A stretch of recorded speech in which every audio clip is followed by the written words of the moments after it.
Hello guys, আসসালামু আলাইকুম। কেমন আছেন সবাই? আশা করি ভালো আছেন।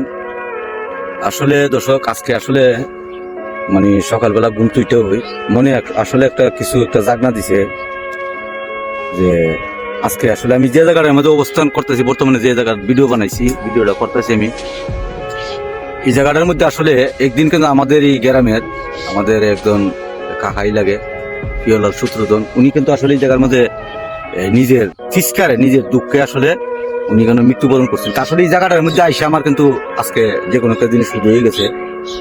আমি চিন্তা করলাম যে আসলে যারা আমাদের ফ্রেন্ড ফলোয়ার আছে, আসলে ওই কথাটা আসলে দরকার, কিন্তু এই কথাটা ফোনের দরকার। আর চতুর্দিকে আসলে পশু পাখিরও একটা এই আনাগোনা সুর আছে যেটা আমাদের প্রকৃতি পল্লী অঞ্চলে আসলে চতুর্দিকে যে এই কেতাল ধান ক্ষেত করছে। আসল দর্শক, যে কথাটা আমি কইতাম চাইছিলাম, দেখেন যারে আপনি, আমি কথাটা বলি, আপনারা অবশ্যই আমার ভিডিওটা দেখবেন, একটু লম্বা হইতে পারে। যারে আপনি বিশ্বাস করবেন, বিশ্বাস করলে পরে কিন্তু আপনার বিশ্বাসের উপর ঘাতক করব আর আপনার মনে কষ্ট দিব।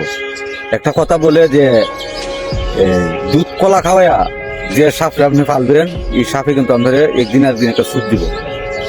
চলাফেরা করতে গেলেও যারা বন্ধু বান্ধব আছে, আপনি শতের মধ্যে বন্ধু বান্ধব কয়েকজন থাকে যারা অন্তরের মনের মানুষ, এবং আমি বিপদ আপদে করলে আপনার একটু হেল্প করবো, একটু সহযোগিতা করব, এমন ধরনের খুব কম পাইবেন।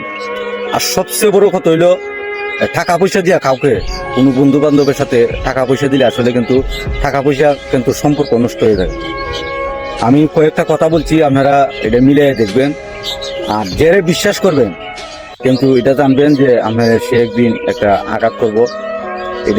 এটা কিন্তু চলাফেরার ক্ষেত্রে, তবে আমরা মুসলমান যারা আছি, ওইটা আমরা একজনকে বিশ্বাস না করবো পারি না, বিশ্বাস করন লাগে। কিন্তু বিশ্বাস করতে গিয়া আপনি বিশ্বাসের ঘাতকতা হওয়ার লাগে, বিশ্বাসের মর্যাদা পাওয়া যায় না, এটা হলো সবচেয়ে বড় কথা। আর ঠিক আছে দর্শক, আমার দুঃখটা আমার ভিতরে রইল। আর আপনারা কার কার দুঃখ আসলে ভিতরে আছে, অবশ্যই আমার কমেন্টের মাধ্যমে বলবেন। আর আমি আর শেষ মুহূর্তে আমি একটা কথাই কমু, যারা যারা এই বন্ধু বান্ধব চলাফেরা করেন, আমি একটা কথা বলে দেন যে একটা বাতও টিপা দিলে করে ফাতিলে সব বাতের খবর কোন যায়, যে বাত কোন রঙের আছে বা বাত হয়েছে কিনা, এটা আসলে সেটা বোঝা যায়। যারা চলাফেরা করবেন, হ্যাঁ, আপনারা শুধু তার একটা আকৃতি দেখবেন, তার মন মানুষ, তার বিতর্গত কিটা। আর একদিন দুদিন যখন আমরা চলাফেরা করবেন, এটা অবশ্যই পাইবেন যে তার বিতর্গত খবর কিটা। তাকে আমি বেশি কিছু বলবো না, রাইকে দিয়ে আজকের মতো ভালো থাকবেন, সুস্থ থাকবেন। ধন্যবাদ সবাইকে। আর যারা প্রবাসের ভাই বোনেরা আছেন, আসসালামু আলাইকুম।